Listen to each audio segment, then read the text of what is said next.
Bueno, pues finalmente llegamos a la Plaza de San Marcos.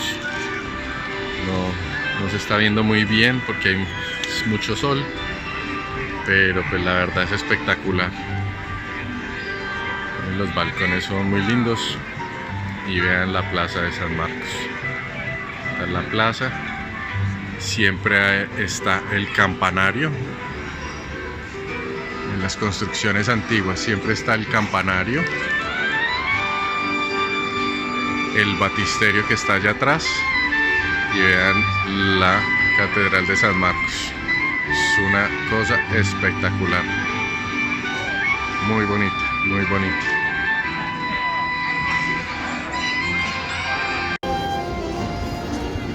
¿Y está abierto allá, Luisa? ¿Y está abierto allá? Vamos, Carlevas.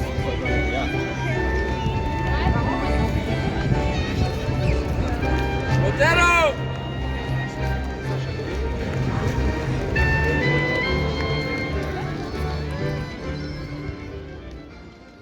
San Marco. Cada ciudad tiene su centro neurálgico y en el caso de Venecia este es indiscutiblemente la Piazza San Marco. Aparte de ser el lugar en el que se encuentran algunos de los principales monumentos de la ciudad, como por ejemplo el Palazzo Ducale o la Basílica de San Marco, esta plaza es el epicentro de la vida en Venecia. Durante centenares de años han tenido lugar aquí actos religiosos y civiles, como por ejemplo las más lúcidas celebraciones del carnaval. Hoy en día la plaza es un hervidero de turistas que, junto a las numerosas palomas, comparten con los venecianos el pavimento y, en las épocas de agua alta, los tablones que los salvan de mojarse los pies. Su importancia se remonta al siglo IX, cuando el dux, que hasta entonces residía en Malamocco, se trasladó aquí, convirtiendo este punto en el centro del gobierno de la Serenísima República y, por tanto, en un eje esencial para el desarrollo administrativo, económico y social de la ciudad nueva.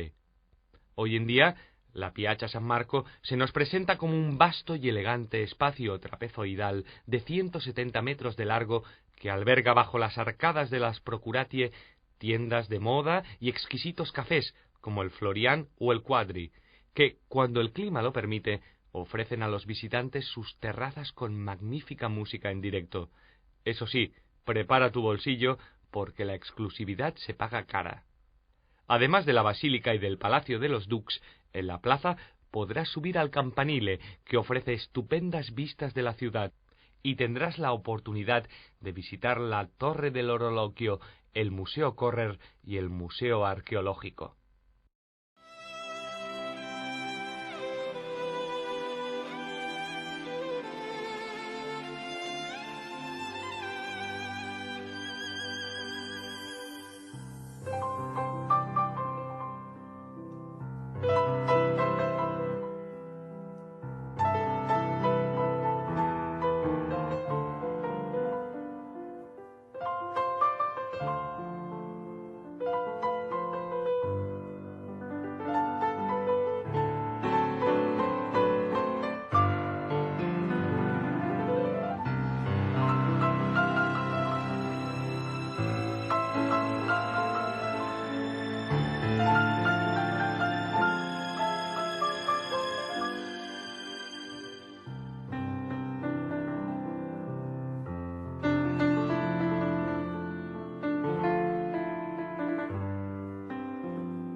Campanile. El perfil de esta torre domina con autoridad la Piazza San Marco y al estar abierto al público permite subir hasta el mismo campanario, situado a casi 100 metros de altura, que ofrece una estupenda vista de la ciudad y de toda la laguna.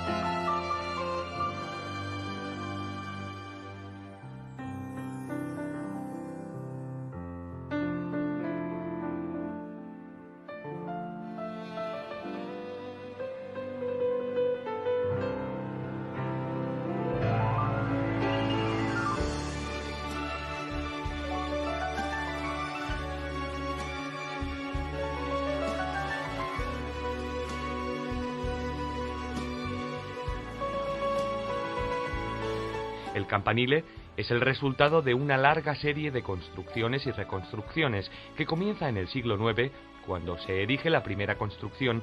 Durante el siglo XVI, como consecuencia de los desperfectos provocados por un terremoto, se realizó una remodelación bajo las órdenes de Bartolomeo Bon. Esta reforma le confirió a la torre un aspecto muy similar al actual. Sin embargo, la peor catástrofe estaba todavía por llegar. El 14 de julio de 1902, los cimientos cedieron y el espectacular campanile se derrumbó como un simple castillo de naipes. Un año después, empezaron las obras para volver a levantar el campanile. Se decidió que la nueva construcción estaría exactamente en el mismo lugar. El nuevo campanile fue inaugurado el 25 de abril de 1912, coincidiendo con la onomástica de San Marcos, el patrón de la ciudad.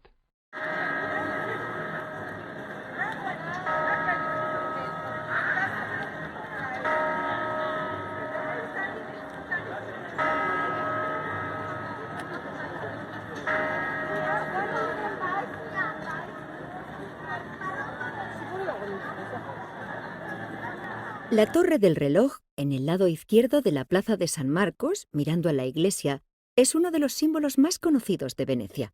Y tú tampoco podrás evitar quedar fascinado ante el ingenioso sistema mecánico que hace mover los célebres mori, las dos estatuas que dan las horas.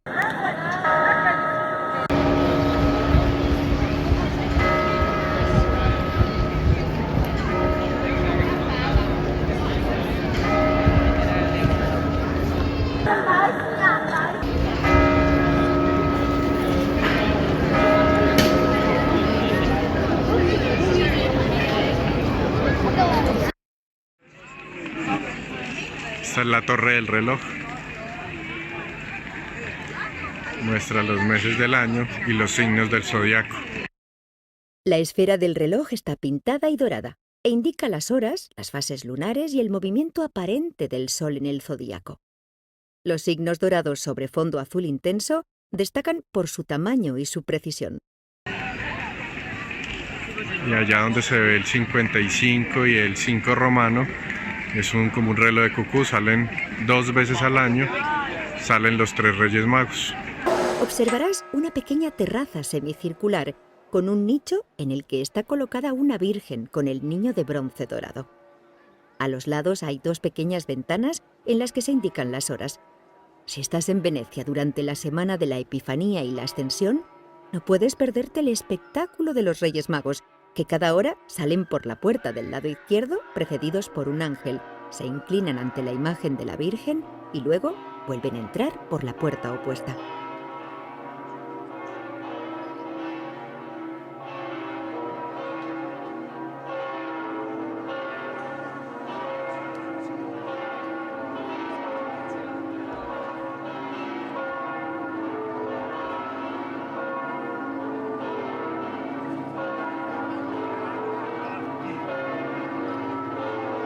Los 2 moros que golpean la campana son similares, pero no idénticos.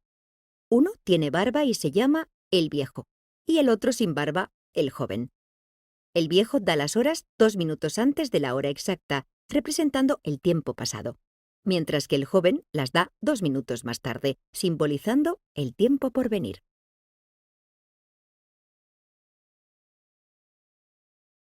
Basílica di San Marco.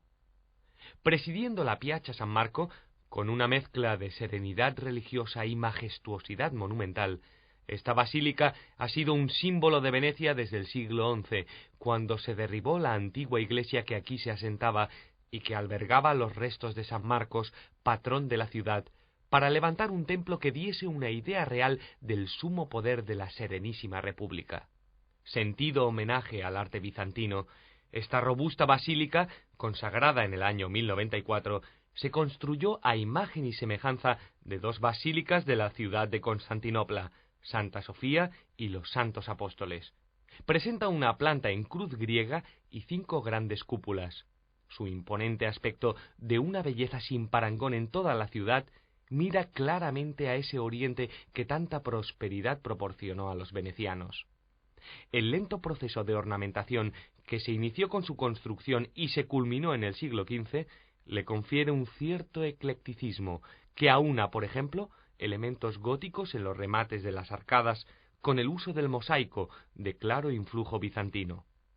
A destacar en el exterior los mosaicos que representan el traslado del cuerpo de San Marco desde Alejandría, los relieves del pórtico central y los 4 caballos que destacan sobre este, que son réplicas de los originales en bronce que se encuentran en el interior.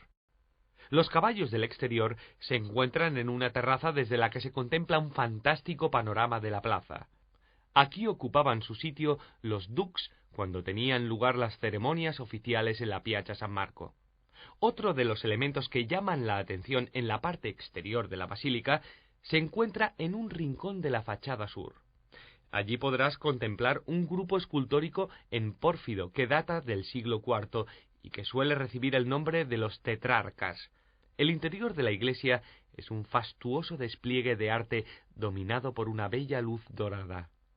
Entre los 4.000 metros cuadrados de mosaicos que cubren las paredes, los suelos y el interior de las cúpulas, son de especial interés el Pantocrátor que se encuentra en el ábside y los apóstoles representados en la cúpula de Pentecostés, cuyas figuras son de un estático y sereno estilo bizantino. Mención aparte merece la maestría de los artesanos que se encargaron de decorar la cúpula de la Ascensión, situada en la intersección entre la nave y el crucero. En la parte central aparece una majestuosa figura de Jesucristo vestido con túnica dorada que destaca sobre un cielo estrellado. Alrededor 4 ángeles. Más abajo podemos ver a la Virgen flanqueada por ángeles y los 12 apóstoles. La decoración de los suelos, realizada con teselas de mármol policromado, se extiende, pese a la irregularidad de los pavimentos, con una sutil alfombra decorada con motivos que representan formas geométricas y figuras de animales. Por otro lado, son también hermosísimos los mosaicos que representan escenas del Antiguo Testamento en las linternas del atrio, como por ejemplo los dedicados al Génesis. Entre tales muestras de riqueza, es difícil dirigir la mirada a puntos concretos. De hecho, pero aunque el esplendor del templo sea tan abrumador, no podrás evitar fijarte en la pala d'oro, un impresionante retablo que se encuentra en el altar mayor. Se compone de 250 pinturas sobre paneles de oro decorados con más de 3.000 piedras preciosas. Esta pieza forma parte del considerable tesoro que posee la basílica, que está formado además por numerosas piezas de oro y plata como cálices y relicarios. La opulencia del templo está a la altura de las funciones que ejercía en la vida política y religiosa de la República, ya que aparte de ser un importante lugar de culto, que sustituyó en 1807 a San Pietro como catedral de la ciudad, aquí tenían lugar actos como la recepción de dignatarios extranjeros o la presentación oficial del dux tras haber sido elegido. Ghetto.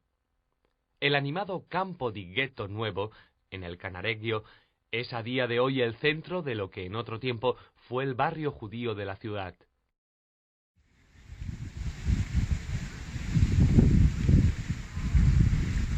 Este es el gueto en Venecia. De hecho, la palabra gueto tiene su origen en Venecia, ciudad en la que por primera vez la comunidad hebrea fue obligada a vivir segregada. Fue en 1516 cuando las autoridades de la República, alarmadas ante la ingente cantidad de miembros de esta comunidad que residían en la ciudad, decidió confinarlos en esta parte del Canaregio, antes ocupada por unas fundiciones llamadas ghetti en veneciano. Del singular ghetto, y debido a la pronunciación gutural de los askenazíes, se pasó a decir gueto. Ese fue el vocablo que empezó a funcionar a partir de entonces para denominar la zona aislada por dos puentes a la que los judíos debían volver por la noche, so pena de enfrentarse con los guardias cristianos que se encargaban de vigilar los accesos. Durante los siglos XVI y XVII, el barrio fue creciendo hasta ocupar las denominadas zonas del Ghetto Vecchio y del Ghetto Nuovissimo. También data de esa época la construcción de las grandes sinagogas. Estos centros representaban a distintos grupos étnicos que profesaban diferentes cultos del judaísmo. Por ejemplo, mientras la Escola Grande de Tedesca y la Escola Cantón practicaban el rito askenazí, la Escola Levantina y la Escola Española seguían las costumbres sefardíes. Pese a la persecución, 5 de estas sinagogas siguen existiendo, lugares donde se desarrolla el culto religioso en la actualidad.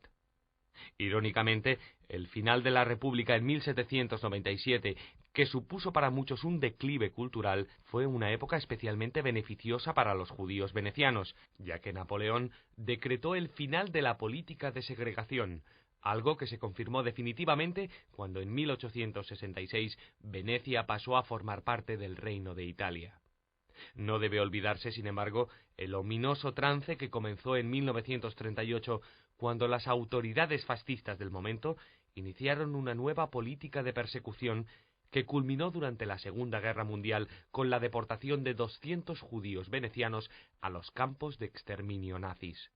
Hoy, una placa conmemorativa del Holocausto recuerda que solo 8 de estos ciudadanos volvieron. En el campo di Ghetto Nuovo se encuentra también el pequeño pero ilustrativo Museo Hebraico, que a través de una extensa colección de objetos se encarga de explicar a los visitantes la cultura judía. También se organizan visitas guiadas a las diferentes sinagogas, así como al bello y melancólico cementerio judío del Lido.